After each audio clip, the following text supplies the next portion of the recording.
source familiar with the intel telling me what's being revealed is which Obama officials unmasked Flynn's name between Election Day 2016 and President Trump's inaugural. Normally, the names of U.S. citizens that get picked up on wiretaps are blacked out. Leaking unmasked information or using it for political gain is illegal, which is why this could be so explosive. It comes just a week after the DOJ moved to drop charges against Flynn after the Attorney General, William Barr, said the FBI's probe was not legitimate. Chief White House correspondent John Roberts joins us now with the very latest as we hear this list could be made public as early as today. Tell us what you know. John, good morning.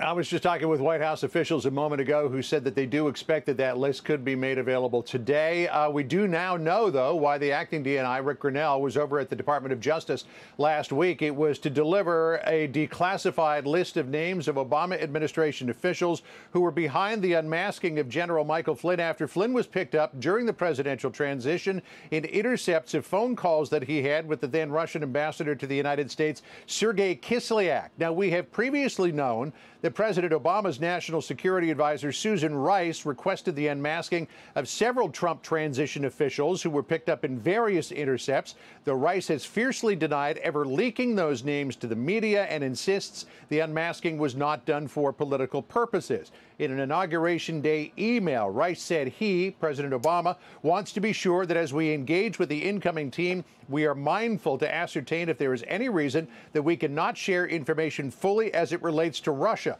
The president asked Comey, then FBI director, to inform him if anything changes in the next few weeks that should affect how we share classified information with the incoming team. Comey said he would.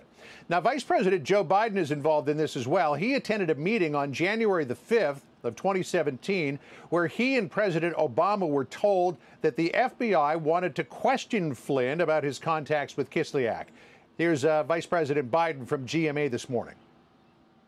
I was aware that they asked for an investigation, but that's all I know about it, and I don't think anything else.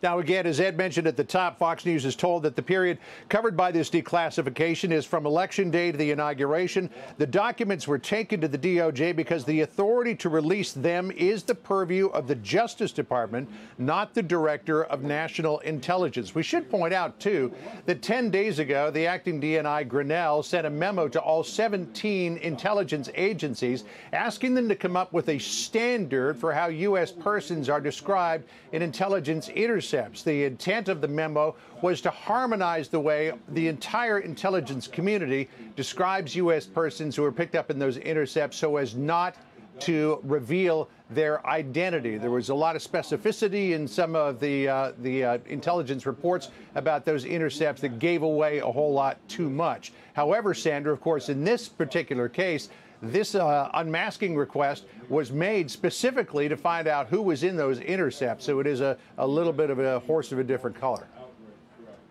Right. We expect news to break throughout the day on all of that. John Roberts reporting from the White House this morning. John, thank you. Thank you.